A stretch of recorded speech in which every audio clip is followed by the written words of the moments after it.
What's up, my friend? Today we shall be reacting together to videos.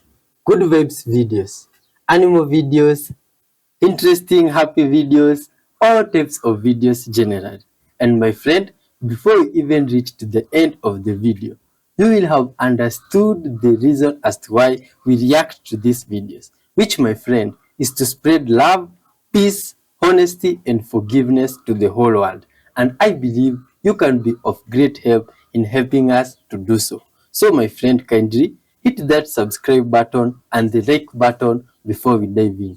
But before we dive in, my friend, we always read from the book of knowledge or some good vibes book called The Guide of Life. And today we shall also be doing so. Let's see what it tells us today. Pass me the book, my friend. Today we shall be reading from this one. Listen to what it says.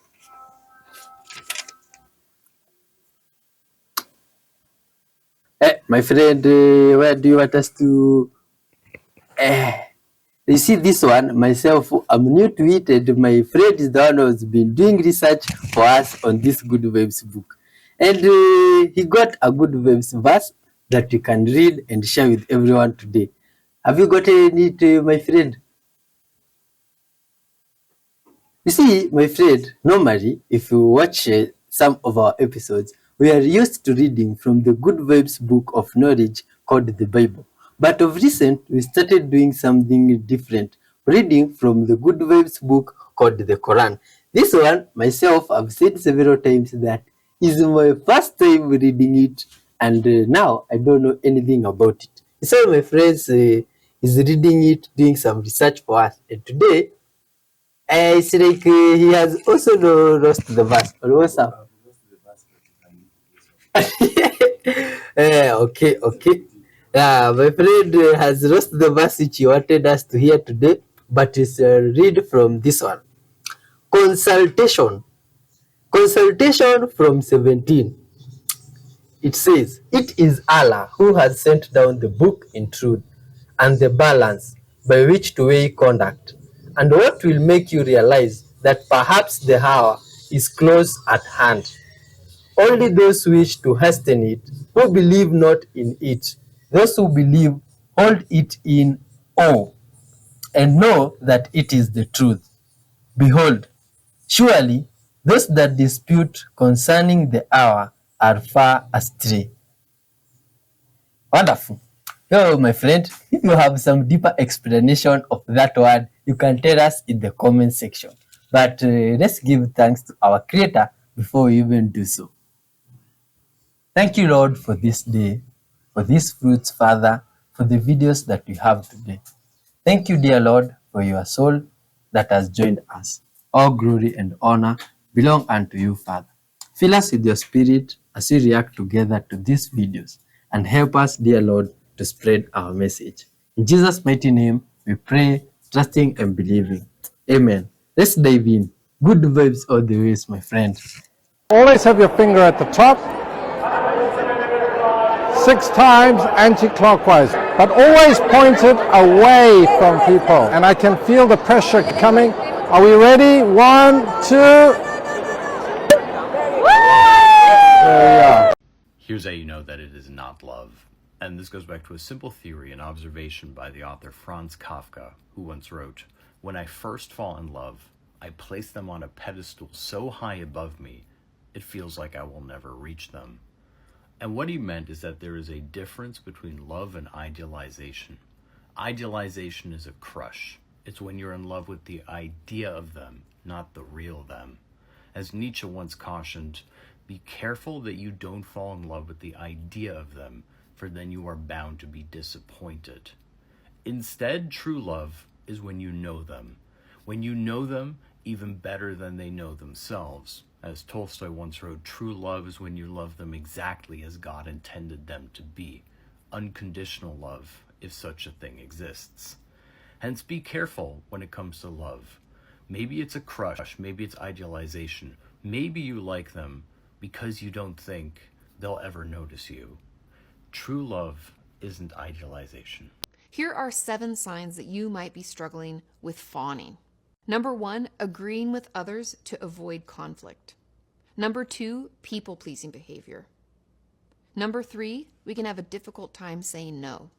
Number 4, we can find ourselves suppressing our own needs and desires. Number 5, over-apologizing. Number 6, we can have a lack of boundaries.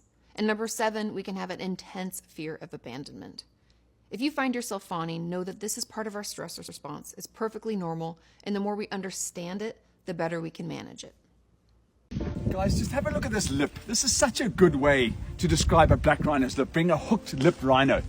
Look at that lip. That lip plays an integral part in this animal's existence.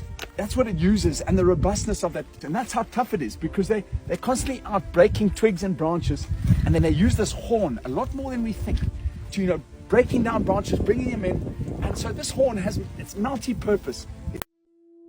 This is part 4 in the final episode in the auction house, the Cursed Manor.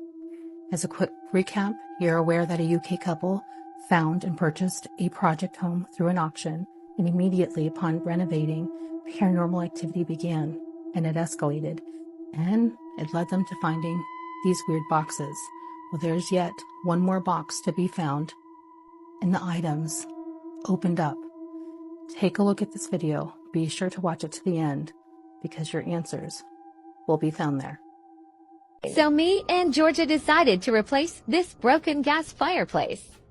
We wanted to expose the original brick. I was checking the rear of the mantle, and that's when I saw it.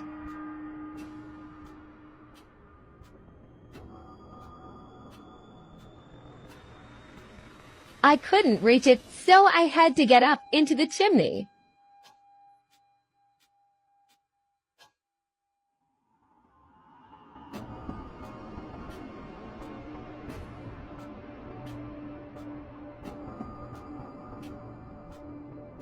There's definitely something inside.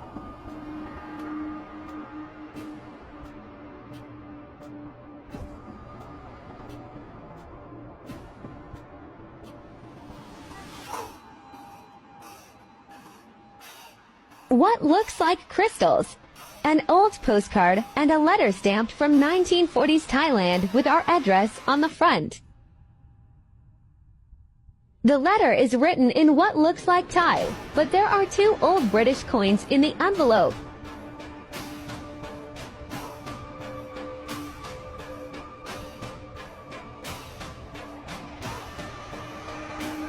We can't figure out why it's all together, but we sent a picture of the letter to our Thai friend, and her mother translated.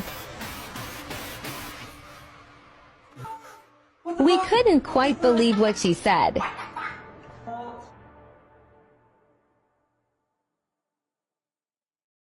Translator. We can't make it all out, but in short. Translation. My dear friend, it is with great urgency that I write you. The trinket box you acquired those few years back at the Siam market should never have left my boat. Translator. It mentions the words family, curse, and confusion of the wrong item. But the sentence doesn't translate well. It continues. Translation. I must insist that you destroy it. I have returned to you the payment included in the envelope. Details of its origin have come to light, which are hard for me to explain. Translator. It then goes on to reference an address in Bangkok and talks about a postcard. It ends with the words. Translation. We apologize for everything, and if you ever return to Siam, come find me.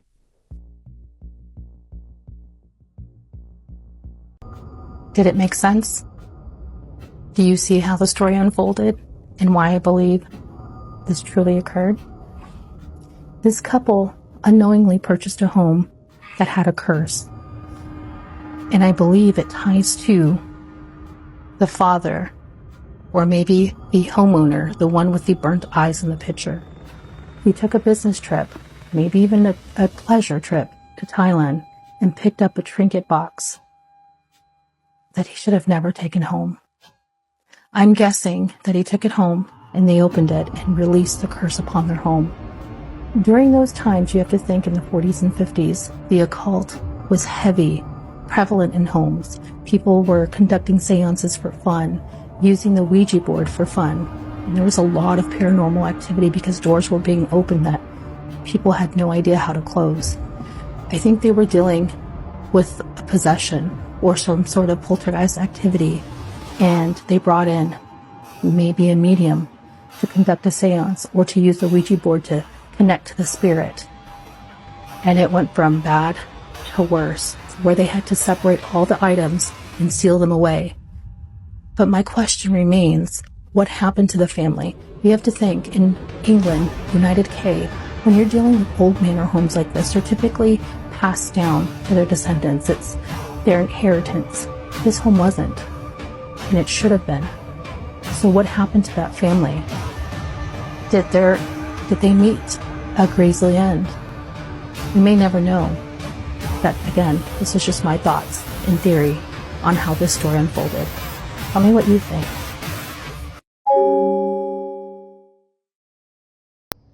Hey guys, Under the Farm here, and this is a male papaya tree, and we're about to do a gender reassignment on it. Now, there are 3 ways that papaya trees can grow. They can either be male, female, or they can be hermaphrodites. The hermaphrodites and the females will both produce fruit, but the males will not. The way I can tell it's a male is I'm looking at how long these stems are with the flowers. I don't know if you can see that, but you see that long stem with the flower at the end? I'm wiggling it. That means that this is a male papaya tree.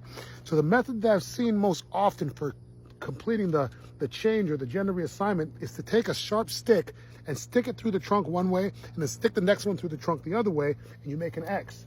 So we're gonna go ahead and do that. Let's see if we can, if the stick is sharp enough to get in. Looks like it is. Maybe we can push it right through. We're gonna get our little hammer here, and hope you guys can see that. How low is the stick? The stick might be too low. Let me get a little bit lower there.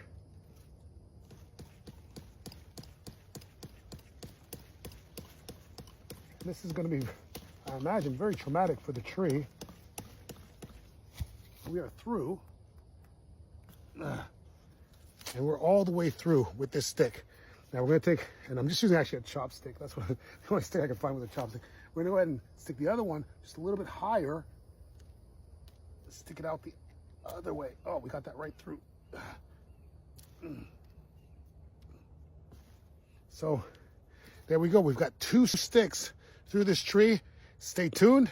I'll let you know if we get female flowers blooming on this tree. All right? See you guys. Bye. Things that shouldn't match part 11. The popularity of the first name Annabelle matches UFO sightings in South Carolina.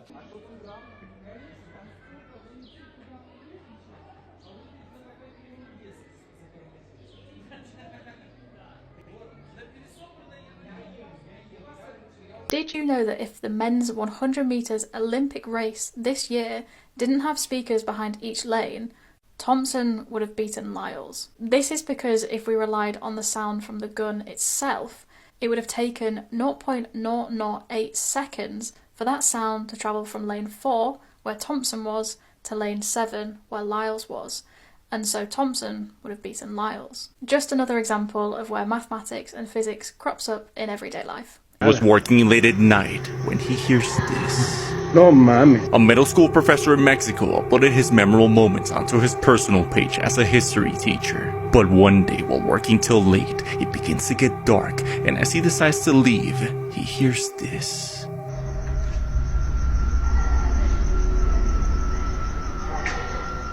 No mames.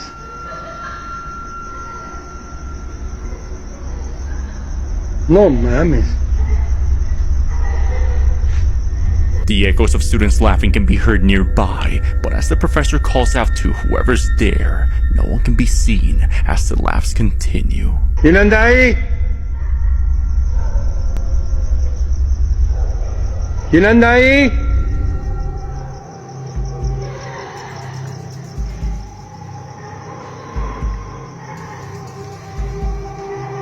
The professor decides to get out of there. 3 more traits that indicate you might be dealing with a low IQ person. Number one, not understanding when things are subjective versus objective. An example of this is if you're arguing and someone says, I don't think In-N-Out is that good. I think it's kind of overrated. And then somebody tries to argue with you and say that you're wrong. Taste is subjective. There is no right or wrong. On the contrary is someone who tries to argue objective things as if they're subjective. For example, if I say something like college graduates on average make more money than non-college graduates, and they respond with something like, I don't think so. That's a fact. It's not arguable. The number 2 low IQ trait is not being able to form conclusions when you have an incomplete data set. What do I mean by this? These are the people who in classes will fail exams and say, but the teacher didn't cover this in class. And yet most students could figure out the problem. You won't always be spoon-fed everything you need to make it abundantly clear. For example, we don't technically know if the sun is going to rise tomorrow, but I'm going to operate my life as if it's going to. And the number 3 low IQ trait is thinking that because somebody is really knowledgeable in one field, they must be knowledgeable in all fields. The most common example I see of this is people idolizing billionaires. Sure, Elon Musk probably knows a thing or two about running a company. That doesn't mean he knows everything about everything. And low IQ people tend to group people in the knowledgeable, trustworthy bucket or the unknowledgeable, untrustworthy bucket, when really it depends on the person, their experience, and the topic at hand. And the 4th low IQ trait is not following me, so give me a follow for more content. 3 hours before bed, no more big meals. This helps the body shift into a rest and digest state as bedtime approaches. 1 hour before bed, limit your liquids. This is going to help the body to not have to wake up to pee in the middle of the night. And 1 hour before bed, limit your screen time. This will help the brain wind down and secrete the most amount of the sleep hormone melatonin. This is the 3-2-1 sleep method, and it's perfect for anyone struggling to get a good night's sleep. Do you know what curled leaves mean on your container fruit tree? Josh here. See these little leaves on this variegated kumquat and see how they're curled like that? That's an indicator that the tree is holding in moisture because it needs more water. So when you see this on your plants, usually it means you need to water them. So get to watering. Follow me for more tips like this one. Why is it called TikTok and not Talk Tick, or Kit Kat and not Cat Kit?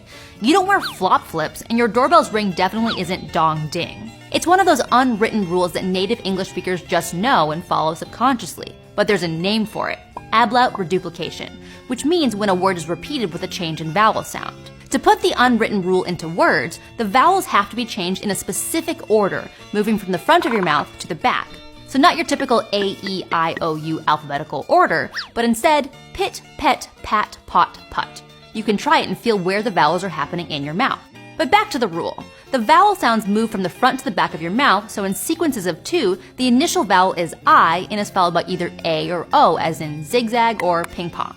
In sequences of 3, the order is I, then A, then O, as in tic-tac-toe.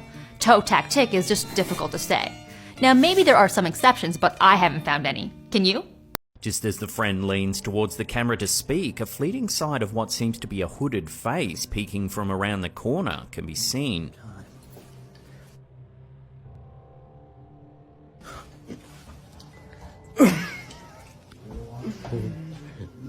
I'm gonna show you guys 3 very strange videos coming in from Venezuela of people who were recording a thunderstorm and accidentally caught what looks like a shadow figure descending very quickly from the sky. This is really strange. This is video number 1.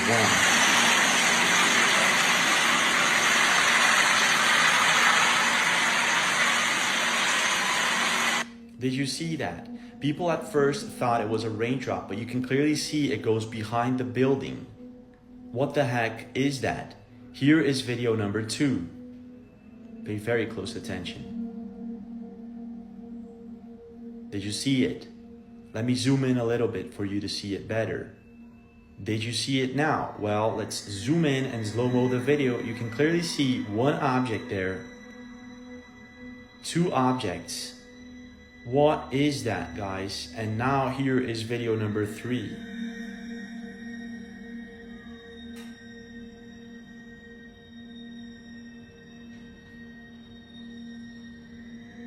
There's a guy named Zach Witten who did an amazing thing where he spammed the word hi at every LLM. And basically what he did is whatever they responded, he said hi again. No explanation, just hi. the word hi. And Kevin, this was like one of the most fun things I've seen happen in AI for a long time. I love it all. I want to just shout out Claude, who I thought had the best response. Claude said, listen, I get you're saying hello. I understand you're doing it. You're very excited to say hello. And then as he continued to just say hi, it was like, all right, you've done this 5 times in a row now, buddy. So I guess this could be a couple things. Maybe you're testing me to see how I'll respond. Maybe you don't know what to say to me. Maybe you need some help, yada, yada. And eventually Claude is like, listen, buddy, you do that one more time and I'm gonna pull a big Texas on you and we're done. I'm just gonna give you no response. And that's exactly what Claude did. It was one of the few that just shut down and refused to continue the experiment. The reason why you cannot remember anything after reading through a textbook or your notes is because you're not using this active recall method. You're not recording information because of how passive reading is. So to make it more active, you want to be using the 3-2-1 method to remember absolutely everything. So how does this method work? Well, you're going to take out the note sheet that you're reading or have a look at the chapter in the textbook that you're going through, and you're going to just silently read it through 3 times. I know this might seem excessive, and if you're studying pages and pages and pages and pages and pages, this might not be fully appropriate if you're going through everything in one go, but if you're able to split it up and use this method for each different section, it's going to be so worthwhile. So after you've read through 3 times, you're then going to speak it aloud twice. So that's trying to really articulate the information, making sure you understand different links, because that's what you're going to get when you actually speak it out loud. You can either speak it out loud directly from the textbook, or you can try using something like the Feynman technique to speak out everything you can remember. And lastly, critically, you're going to write it out 1 time. If you're the kind of person who likes to have physical notes, then writing it out this time can be in a sort of nice style that's a note page that you can go back to and look at in the future. If you're not the kind of person who will go back and look at notes, then it doesn't matter how messy it is, it doesn't matter what it looks like. You just want to write down absolutely everything that you can remember. Crucially, when you're writing it down, you should not be copying from the textbook. You should have that textbook closed or your notes put away, and you should just be writing down everything that you can remember about it, even if you're trying to make pretty notes, because simply writing word for word what's in the textbook is not going to help you at all to remember. And that is how you're going to use the 3-2-1 method this year to remember absolutely everything that you read. It is illegal to know this, but I teach you in less than 1 second. If you see C10, U1, V10, this card is used to take a normal standard full HD videos. If you see U3, V30, you can use to take 4K video and full HD. But if you see V60, you can use to take 4K and 6K video. If you see V90, you can use to take an 8K video. We're going to look at every single carbon, right? That's what it asked us to find, the hybridization for each carbon in the structure. So let's start off with just this one. And I can kind of even just cover this. Right, okay. I just want to look at the bonds or lone pairs, in this case just bonds, that are surrounding that atom. So that would be 4. That would be 4, exactly. So that would then be... SP3? Yep. Oh. See, I really struggled with hybridization for some reason. Okay, SP3. And then now let's move on to this carbon. So how many bonds again? Same. Same thing, 4 bonds. And now looking at this one, how many electron groups do we have? That would be 3. 3, correct, because this only counts as 1.